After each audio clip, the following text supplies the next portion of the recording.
Assalamualaikum warahmatullahi wabarakatuh. Halo semua, pada video ini saya akan membahas salah satu teori yang memiliki manfaat besar dalam mendukung perkembangan anak, dari Johann Heinrich Pestalozzi. Mari kita bahas lengkapnya. Johann Heinrich Pestalozzi adalah seorang ahli pendidikan asal Swiss yang hidup antara tahun 1746 hingga tahun 1827. Pestalozzi memiliki pandangan bahwa manusia merupakan makhluk moralis. Moralitas merupakan sebuah pencapaian atas kehendak manusia. Suatu pencapaian di mana perilaku positif individu mengungguli hasrat keinginan pribadi. Pestalozzi memiliki keyakinan bahwa segala bentuk pendidikan merupakan pengaruh dari panca indera dan melalui kumpulan pengalaman tersebut dapat membangun potensi individu. Berikutnya kita akan membahas prinsip utama dari teori J.H. Pestalozzi. Yang pertama, potensi anak akan berkembang apabila dalam proses perkembangannya melibatkan seluruh panca indera secara langsung. Yang kedua, potensi anak berkembang setahap demi setahap sesuai dengan usia perkembangannya, sehingga dalam mengembangkan potensi harus disesuaikan dengan usia perkembangan anak. Yang ketiga, tujuan pendidikan Pestalozzi didasarkan pada konsep human being, yaitu anak merupakan manusia yang berpikir dan memiliki perasaan, bukan benda mati yang secara bebas dapat kita bentuk sesuai dengan apa yang kita inginkan. Yang keempat, pendidikan menurut Pestalozzi memiliki tujuan untuk memberikan pemahaman bahwa belajar adalah usaha dalam mempersiapkan diri menghadapi tahapan perkembangan selanjutnya, sesuai dengan usia perkembangannya. Yang kelima, pendidikan bisa dimulai saat anak masih usia dini. Lalu berikutnya, Pestalozzi mendefinisikan tugas dari seorang pengajar antara lain memberikan wawasan baru jika peserta didik sudah memahami pengetahuan yang telah diberikan sebelumnya. Yang kedua, memberikan tugas belajar dalam ruang lingkup yang terbatas dan terarah agar peserta didik dapat fokus. Yang ketiga, memanfaatkan panca indera yang dimiliki peserta didik dalam proses belajar mengajar. Yang keempat, mengelompokkan dan menggunakan 3 poin penting dalam mengajar, yaitu jumlah, bentuk, dan bahasa. Yang kelima, mengembangkan nalar berpikir peserta didik dalam menerima sebuah pengetahuan. Yang keenam, melalui pengembangan nalar, peserta didik dituntut untuk menumpuk perasaan dan penghargaan terhadap alam sekitarnya. Yang ketujuh, menempatkan pengalaman jasmani dan akal dalam pengalaman moral dan rohani.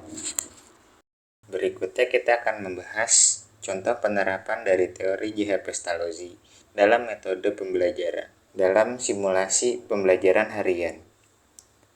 Topiknya adalah matematika terapan di kehidupan sehari-hari. Dalam aspek intelektual, aktivitas yang bisa diimplementasikan adalah siswa diajak belajar tentang pengukuran dan perhitungan sederhana, menggunakan contoh sehari-hari seperti memasak atau konstruksi. Metode yang bisa dilakukan oleh guru adalah mengajarkan teori dasar melalui demonstrasi dan latihan soal. Untuk aspek emosional, aktivitas yang bisa diimplementasikan adalah siswa bekerja dalam kelompok untuk menyelesaikan proyek, seperti merancang dan membuat resep makanan sehat. Metode yang bisa dilakukan oleh pengajar adalah mendorong kerjasama tim dan komunikasi efektif di antara siswa. Untuk aspek fisik, aktivitas yang bisa diimplementasikan adalah siswa melakukan aktivitas memasak di dapur, sekolah, mengukur bahan-bahan, dan mengikuti resep yang telah mereka buat. Metode yang bisa dilakukan oleh pengajar adalah memberikan bimbingan praktis dan memastikan keadaan kondusif selama kegiatan.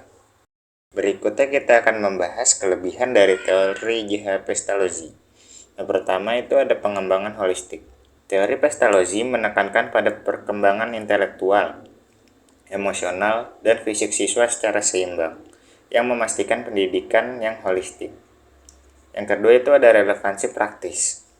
Pembelajaran melalui pengalaman langsung membuat materi pelajaran lebih relevan dan bermakna bagi siswa, membantu mereka mengaplikasikan pengetahuan dalam kehidupan nyata. Yang ketiga itu ada keterlibatan aktif. Metode berbasis aktivitas mendorong siswa untuk terlibat secara aktif dalam proses belajar, meningkatkan keterlibatan dan motivasi mereka. Yang keempat itu ada pengembangan keterampilan sosial dan emosional. Fokus pada aspek emosional dan sosial, membantu siswa mengembangkan keterampilan interpersonal dan empati yang penting untuk kehidupan sosial mereka.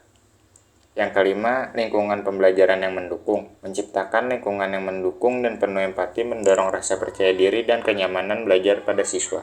Berikutnya adalah kekurangan dari teori yang digagas oleh J.H. Pestalozzi. Yang pertama itu ada keterbatasan sumber daya. Penerapan pendekatan holistik dan berbasis aktivitas memerlukan sumber daya yang cukup, termasuk waktu, materi, dan dukungan tenaga pengajar yang memadai. Yang kedua itu ada tantangan penilaian. Menilai perkembangan holistik siswa lebih kompleks dibandingkan dengan penilaian berbasis tes standar, karena melibatkan berbagai aspek yang sulit diukur secara kuantitatif. Yang ketiga itu ada kesiapan guru.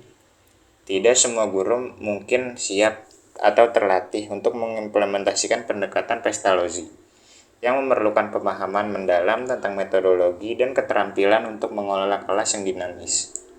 Yang keempat itu ada kebutuhan individualisasi. Pendekatan yang berpusat pada siswa memerlukan perhatian individual yang lebih besar, yang bisa menjadi tantangan dalam kelas dengan jumlah siswa yang besar. Yang kelima itu ada resistensi terhadap perubahan. Sistem pendidikan yang sudah mapan mungkin mengalami resistensi terhadap penerapan metode baru, terutama jika metode tradisional masih sangat dihargai.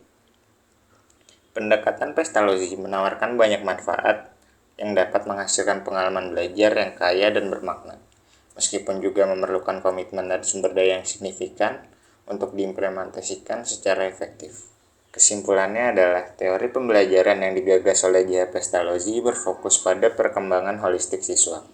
J.H. Pestalozzi percaya bahwa manusia merupakan makhluk yang memiliki moral dan kebaikan, dan juga berpandangan bahwa metode belajar yang terbaik adalah di mana peserta didik dapat merasakan lewat panca inderanya, seperti mengukur, menghitung, dan merasakannya. Juga pendidikan harus dapat mendorong potensi siswa itu sendiri. Sekian dari yang saya sampaikan dari video ini. Saya harap dapat bermanfaat bagi pemirsa sekalian. Assalamualaikum warahmatullahi wabarakatuh.